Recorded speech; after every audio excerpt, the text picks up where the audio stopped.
Well, good morning and welcome to the Gathering Church. My name is John Mark Redwine. I'm the lead pastor, and it's so good to have you here today. We're so honored to have you. If it's your first time here, I'm just so honored to have you with us. Thanks for being a part of it. I hope that I get to meet you today over in Step 1 or outside on your way out. Make sure you say hi because we're glad to have you here. Hey, today I want to share one thing with you before I get into the message. We've got an event coming up this Friday night. And it is going to be incredible. It's called Called. And what we want to do is a couple different things. First, if you're on the dream team, this event is really, it's for you. We want you to come and be equipped. I've got a message prepared for you that I want to share that really I want us to remember together why it is we do what we do, why it matters so much, what it is that we're called to do, and what it is we're trying to accomplish here together as this church. And so if you're on that dream team, man, I just would love the opportunity to equip you on Friday night. We're going to feed you. We got some good food prepared for you, getting it catered, and we're going to worship together and have a great time, really. And so that's for you to come and get equipped. Or if you've not been on the dream team, but you've got questions about it, this is an incredible opportunity. It's open to everybody. And so you are welcome to come and join us, whoever you are, no matter how long you've been here for Called on Friday night. And you'll get to hear a little bit about what it is our dream team does, the heart behind that team, the why behind that team. And then we'll give you the opportunity to talk to the leaders of those teams and ask some direct questions about what they do and how you can get involved. And so if you are interested in joining us for Called this Friday night, we need you to RSVP so we know just how much food to get, and that's at gatherasheville.org. You'll see a banner as soon as you get on our page that you can click on to RSVP for that. That's on August 27th from 6 to 8 p.m., and we're hosting it at Seacoast Asheville, which is on Sweeten Creek Road, just past Hillman Brewery. And so we would love the opportunity to be able to hang out with you and share that with you this Friday night. Well, today we are wrapping up a series called Dangerous Prayers. Dangerous Prayers. We've been learning together to pray prayers that God almost always answers. In fact, that's what makes them dangerous. Is these are prayers that you will receive an answer to, but those answers that you will receive almost always require change, and that change requires work and sometimes even perseverance through our pain. And so these prayers are dangerous because of the work and the perseverance and the change that follows. But on the other side of it is always something better. Today, as we wrap this series up, I want us to learn a prayer of availability, a prayer of availability. I think a lot of our prayers are about what we want God to do for us. God, can you help me get this job? I really need this job. God, will you bless this food for me? God, help me to feel better, to get better. God, help the people I care about to get better. Do this for me. God, help me, give me, bless me. Prayers. Now, hear me say this. God wants you to pray those prayers. In fact, I believe it's an essential part of your prayer life. I believe that praying prayers for yourself and for the things that you care about, I believe that's one of the things that creates intimacy between you and God. He wants to know it. He wants to hear you say it. They matter and they're important, but they cannot be the only kind of prayers we pray. I believe that instead of always asking God what He can do for us, it's time to start asking God what we can do for Him, and to learn a prayer of availability, a prayer of availability. When I was a young man, my answer to any question was, I'll go. Yeah, I'll go. Hey, man, we're going to go. Yeah, I'll go. Hey, we're going to go fishing at midnight for no apparent reason. Yeah, I'll go. I'll drive.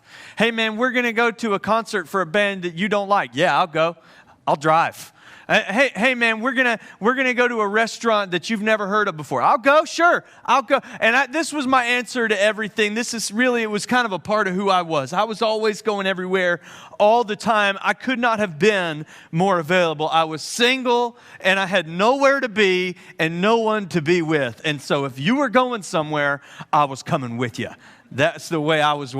And you know what happened is, as I got older and I got married, and as my career paths changed, and as I had kids, come on somebody, my availability changed. And life started to get in the way of that I'll go. But what happened was, to me at least, my answer didn't change. It was just my availability that changed. And so people would be like, hey, John Mark, we're going to go do this thing on Thursday. And I'd be like, yeah, I'll go. But guess what? I was not going to go. What happened was that in my heart, I really wanted to, but it just wasn't. I was that guy, on Thursday afternoon. Hey, man, so sorry. I'm just not going to be able to do it. Or, hey, we're leaving at 6. Sure. At 5:59, I'm like, hey, guys, just have a great time tonight. So sorry. I'm not going to. What I turned into was a flake. The worst flake you ever knew. I was flaking every single day as often as possible. Here's what I think happens to us a lot in our spiritual lives. When we first become a Christian, we're that I'll go person. Wherever God wants us to go, whatever He wants us to do, we're in, we're available, we want to do it. But as life moves on and we allow more things back into our lives, good things, important things often, we become less and less available. And maybe our hearts don't change. Maybe we want to be available, but in reality, we're following our routines, our schedules, doing what we want to do, doing what we've got to get done, and less and less of what God is calling us to do. And that's why a prayer of availability is a dangerous prayer. Because a prayer of availability says, no, I really will go. I want to look at a couple different ways that can play out in us today. Because today's dangerous prayer is, send me.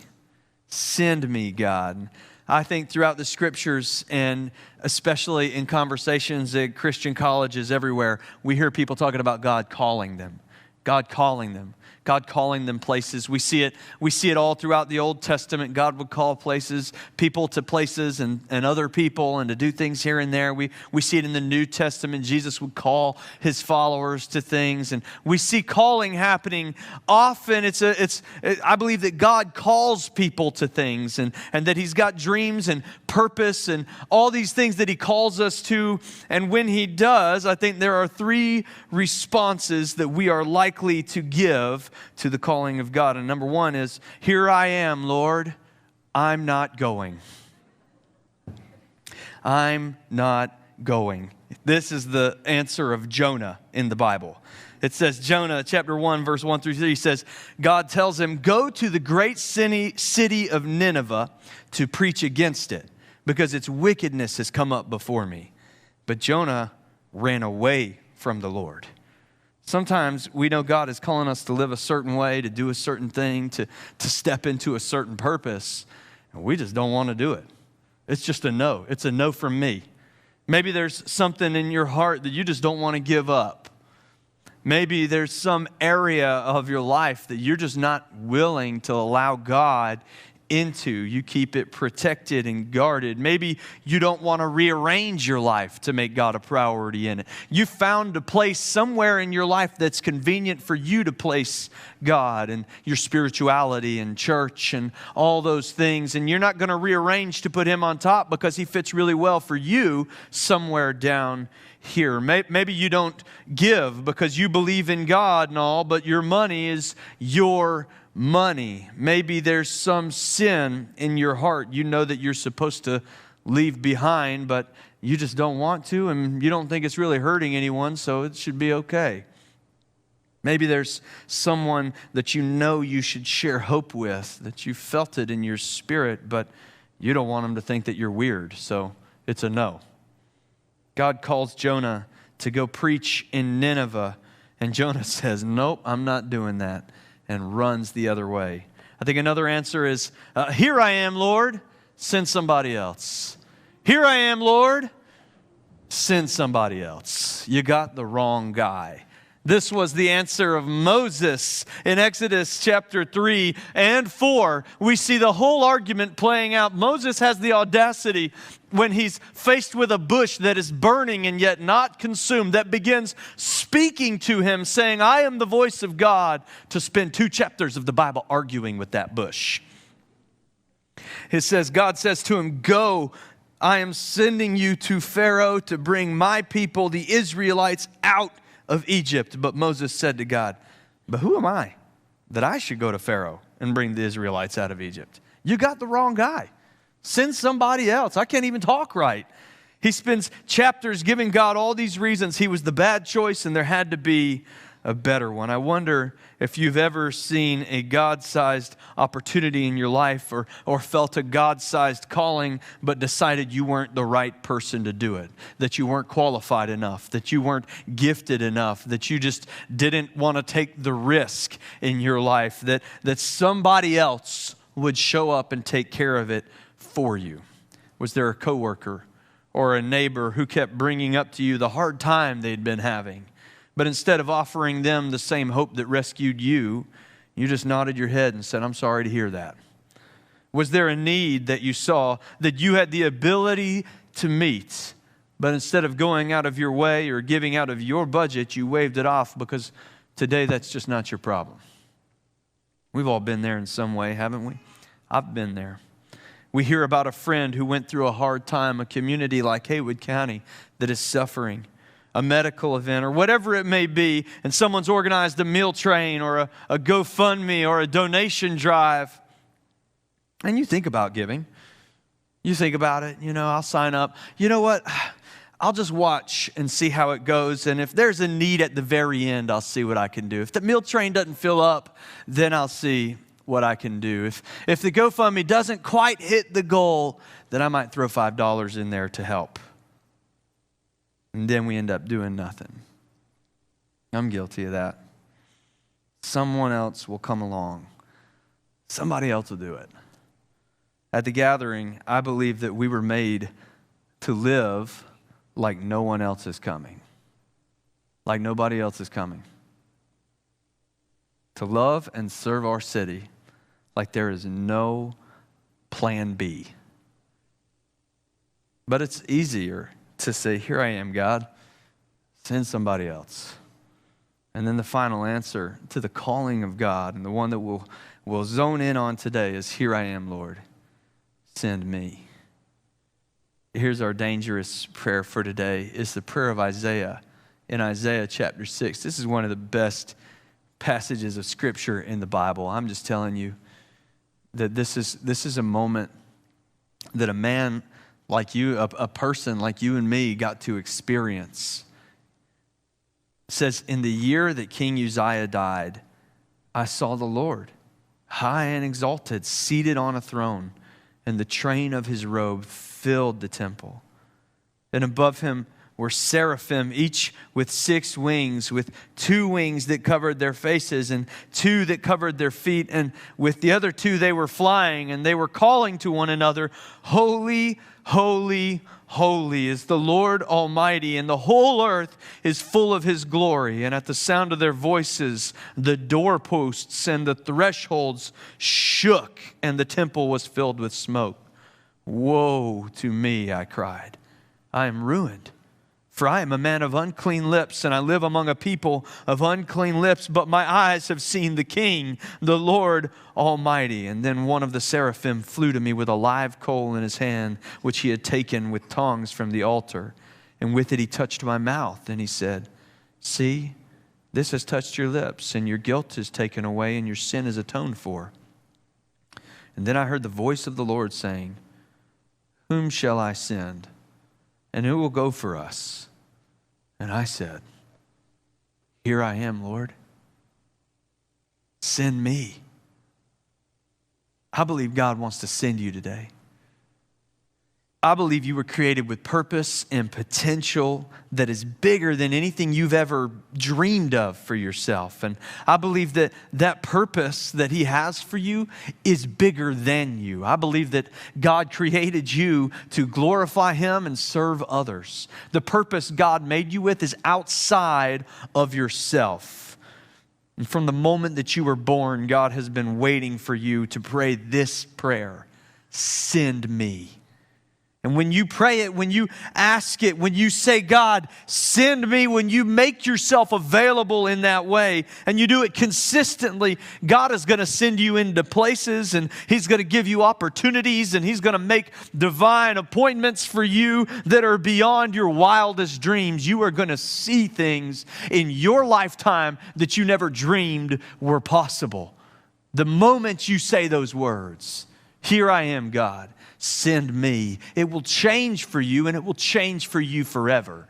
All this time that you've spent searching for meaning, searching for purpose, longing to feel complete, longing to feel like you matter in this world, those days will be behind you. And you will have ahead of you shalom, peace, blessing, fulfillment in ways you never even thought were possible. And it begins simply by making yourself available. To be sent by God, we have to be fully surrendered to God. And by that I mean we can't be held back by this life any longer. If you want to be sent by God and used by Him the way that you were created to be, Jesus is clear about the fact that it means we can't have one foot in His world and one foot in ours. We have to be willing to let go of everything to follow Him. Last weekend, I preached a message where our prayer was break me. And if you missed it, I'd encourage you to go back and hear it. And at the end of that message, we talked about how once we've been truly broken, that our prayer can finally be that we would be broken and poured out for the one who has made us whole again. And so this is really about what you do next. What happens next? How do you get to this place where you are fully surrendered and ready to be sent by the one who has purposed you?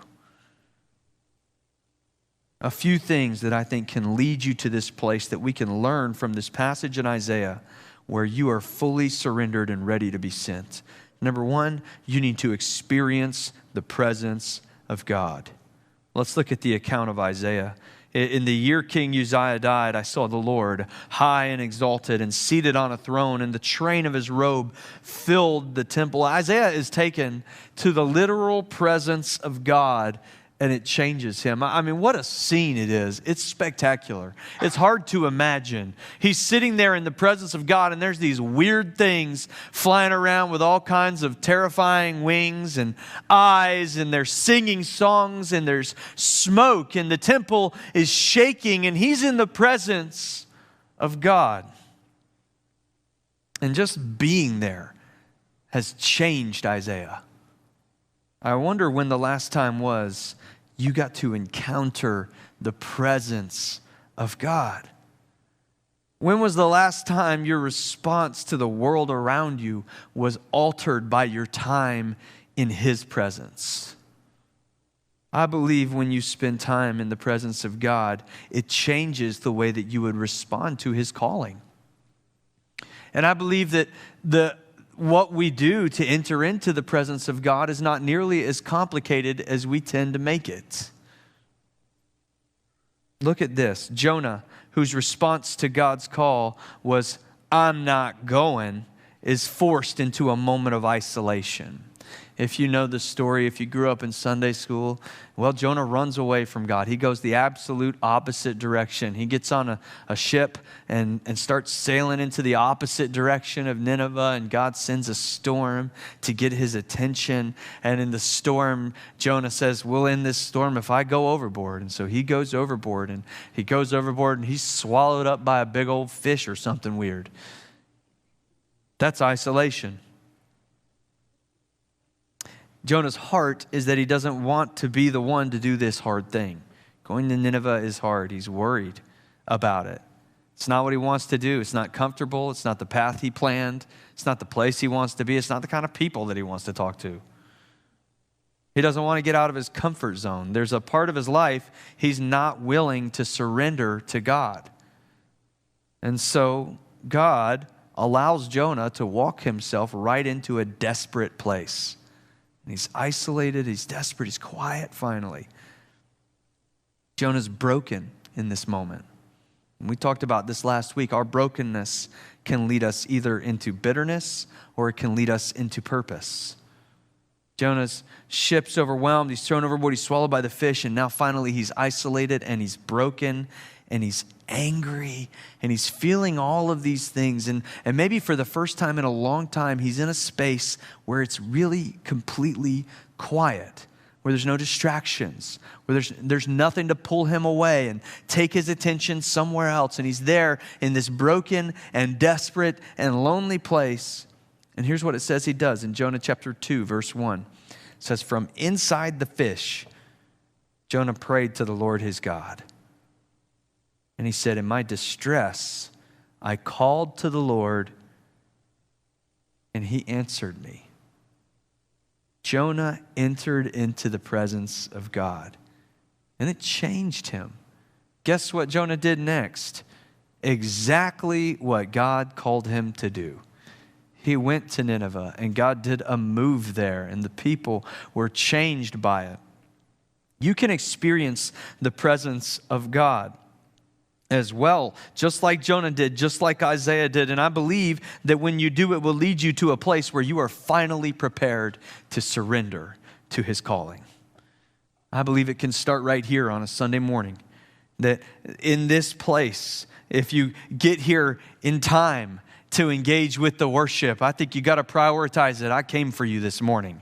Here we are. I think you got to get here and be ready when that first song starts, because it's for you. We are leading this house into a position of worship and into the presence of God. And so come into this space, be prepared, get here on time, and worship alongside your brothers and sisters in Christ. I believe that's a little bit of what heaven looks like when we're in here singing praises to his name on Sunday mornings together, united in one voice as the people of God, worshiping the presence of God, that it walks us into his presence. It makes a space for us to engage with him in a way that is unique. I think here in this place, you can forget about the world outside. You can forget about the conversations you had on the way in. You can forget about what people are going to think of you when you worship freely, and you can let it go and worship.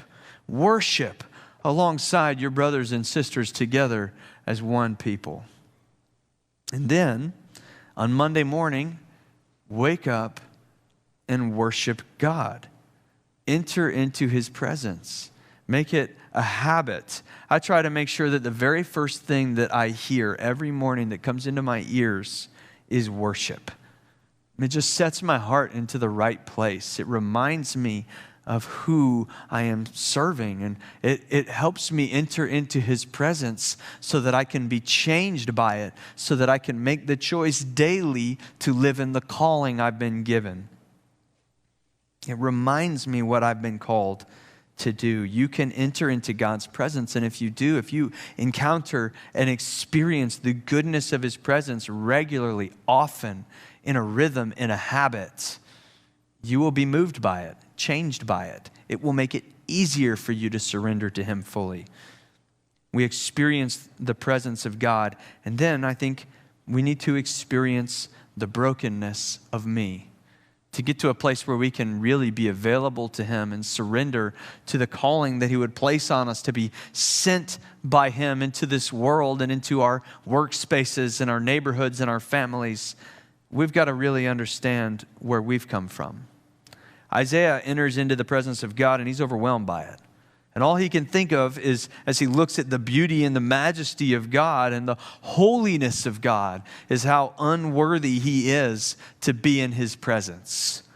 Woe to me, I cried. I am ruined, for I am a man of unclean lips, and I live among a people of unclean lips. But my eyes have seen the King, the Lord God Almighty, the more we get in His presence, the more we are aware of the holiness of God.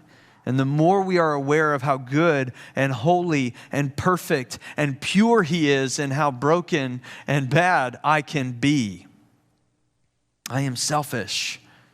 I am so unbelievably selfish. I put my wants and my needs over the needs of others every single day. And I'm broken in ways that I just don't even know how to fix. Sometimes I'm mean for no apparent reason to the people I care about most. And the closer that I get to God, and the more that I enter into His presence, the more aware of that I become. In order to fully surrender to God and to be ready to actually be sent by Him, I believe you have to understand what it is that He's given you. I was depressed and angry and bitter and mean when I met Jesus. I was in the Coast Guard and I was wrapped up in military hazing culture. I bullied people who were new to our unit. I made them feel bad about themselves. I was aggressive. I made decisions knowing they would hurt others, and I made them willingly. I was extremely depressed and lost. And that's the space where I met Jesus. That's where He found me. That's who I was when I entered into relationship with Him for the first time. I was living in a world of hopelessness, and He gave me hope. He gave me hope to face each new day and to work to find freedom in it. He gave me peace in my heart in a place where there had been unrest for so long. He softened my heart. He gave me compassion, and He allowed me to learn how to love myself so that I could begin to love others. He taught me selflessness, and He's taught me how to show kindness in every moment. He's changed the very core of who I thought I was and corrected it back to who He made me to be.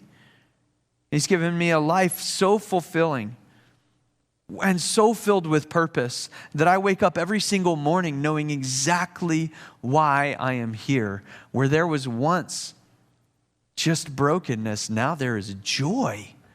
I can't begin to put it in words to you what He has done for me. The way that He rescued me, the way that He called me, the way that He's transformed me. Look what happened to Isaiah. Then one of the seraphim flew to me with a live coal in his hand, which he took with tongs from the altar. And with it, he touched my mouth and said, "See, this has touched your lips. So your guilt is taken away and your sin is atoned for." What did Isaiah do to deserve that? All he did was acknowledge his brokenness. He didn't make it right. He didn't offer a sacrifice to earn his atonement. He just acknowledged it. He confessed it. He said it aloud. He saw it. And he acknowledged it. And suddenly it was taken away from him for good. That is what happened to me. That is who I am now. I am Isaiah in the throne room, atoned for by no fault of my own and no work of my own. And I wonder what He's done for you. And I wonder what your story is. If you follow Jesus, if you do, if you're in relationship with Him, I just wonder what kind of stories are in this room today. I wonder where He found you and who you were. I wonder what hurts you had in your heart. What hurts you brought into the world around you. I wonder what path your life was on. I wonder what kind of direction you were heading in when He found you. And I wonder how different you were the next day. I wonder if you remember. If you remember what it felt like in the days, in the weeks, in the months that followed. And as you begin to find freedom, how you come to know him more and more each day, what it is he's done for you. I wonder if you can see it, if you're aware of how he took broken pieces and made you whole. I believe we have to be reminded of this often, because once we've seen how broken we are, once we become aware of it, then we are ready to experience the goodness of God. You've got to experience the presence of God. You've got to experience the brokenness of me, and you've got to experience the goodness of God. So I don't know your story, but if you follow Jesus, it is probably because you've come face to face with just how good he is, with how good God is. Isaiah sees the majesty of the throne room, and then he realizes how little he deserves to be in that space. And unprovoked, God touches his lips with coal and tells him he's been made holy enough to be in the throne room of God. And in Psalm 31, it talks about how good he is. He declares, how great is your goodness, which you have laid up for those who fear you, which you have bestowed before the sons of men on those who take refuge in you. God, you are so good. Romans chapter 2, Paul tells us that it's the kindness of the Lord that leads us to repentance. It is the kindness of the Lord that leads us to repentance. It is not fire and brimstone and scary messages and finger pointing or tracts. It's the kindness of the Lord that leads us to repentance. I wonder if you're familiar with the story of the prodigal son. It's just my favorite story in Scripture. Jesus loved to tell stories in parable. He loved to tell stories to people to help them understand the kingdom of God and the nature of God and the heart of God. And he loved to help people understand those things. And so he tells these stories, a couple of them in a row. And one of them, he talks about lost sheep, and how a shepherd would be willing to leave all 99 sheep behind in pursuit of the one that is lost. And when he finds that one, he would throw it over his shoulders and carry it back, and there'd be celebrating, and he'd bring all of his friends together. Everybody would throw a big party to celebrate this one lost sheep. And he tells that story. And then he tells a story about a family, and there's a father and two sons, and the father has land and he has wealth, and one of those sons decides he wants access to that early. He wants it right then and right there. He doesn't want to wait for his father to die, so he says, I want you to give me my inheritance now. It's like he's telling his father, I want to be done with this family as though you were dead to me, and I want to cut myself off from it and go live the way that I want to live. And so his father obliges. He gives him his inheritance, and it says the son would leave, and he would go to places that he never should have been and do things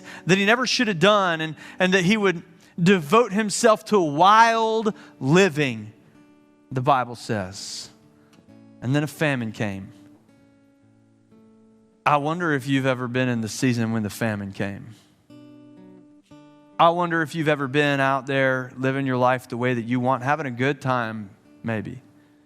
But then the famine came, a pandemic hit, a flood hit, a war hit. And it said the famine came, and then the son lost everything. He didn't have anything left. Squandered all the money that he had. And this famine sweeps the land, and now he's got nowhere to go and nowhere to be. And so first he tries to find work, and he ends up becoming a servant on somebody's land, and he's living with the pigs and eating their slop. Things got bad. So I just wonder if you remember that, if that's a part of your story. If you've been in that space where the famine hit and things got bad and your heart was broken and you weren't sure which direction to walk in to get it mended again. The Bible says, when he came to his senses, the son's in there with the pigs, and a moment comes along where he comes to his senses.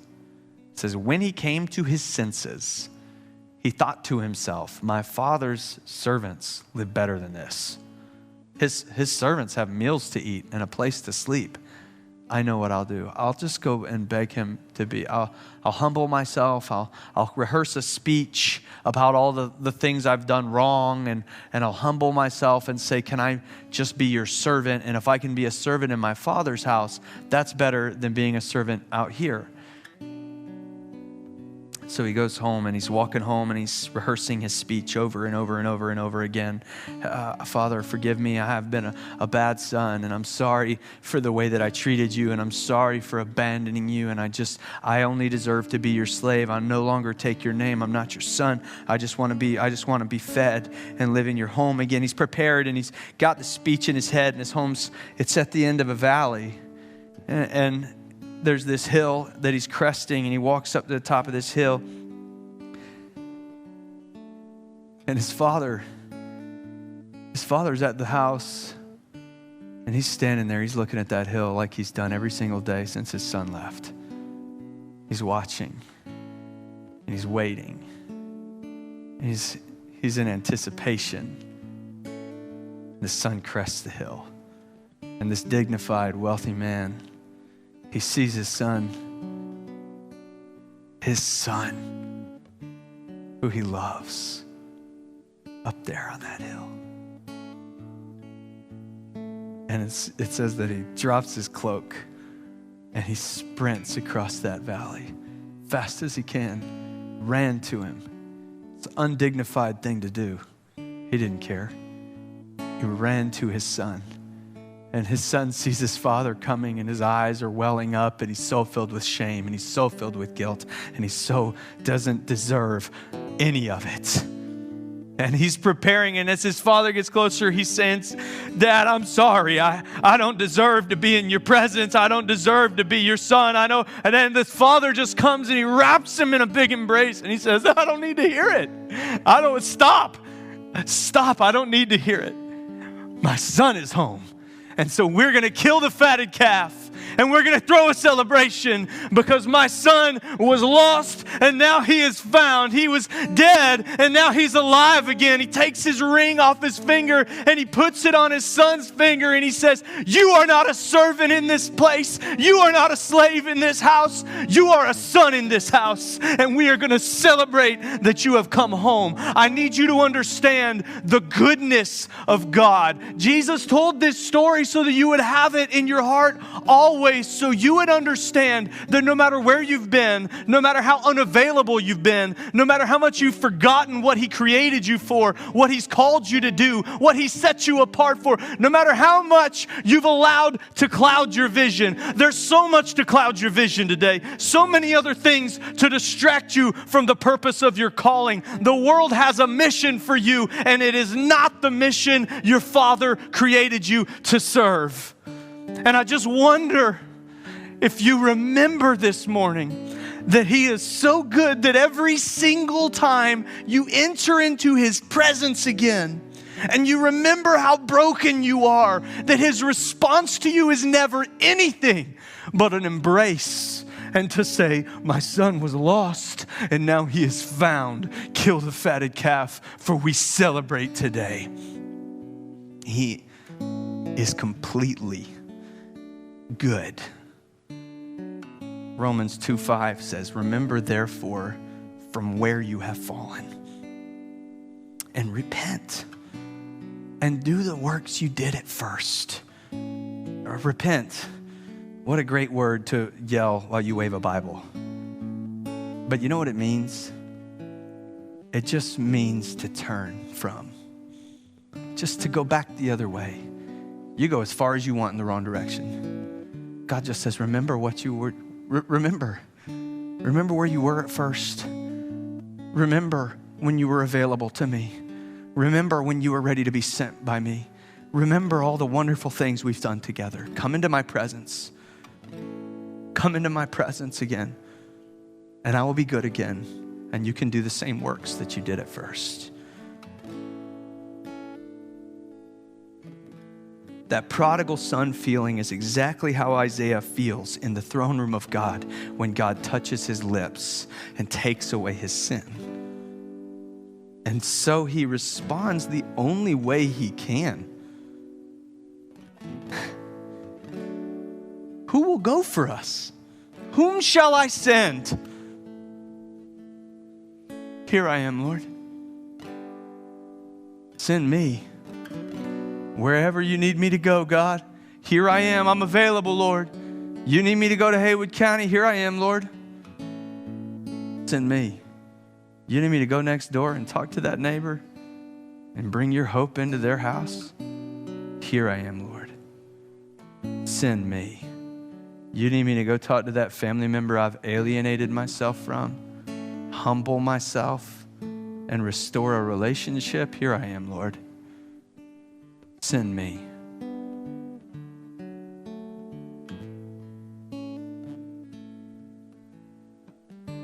Maybe you've forgotten just how good God has been to you.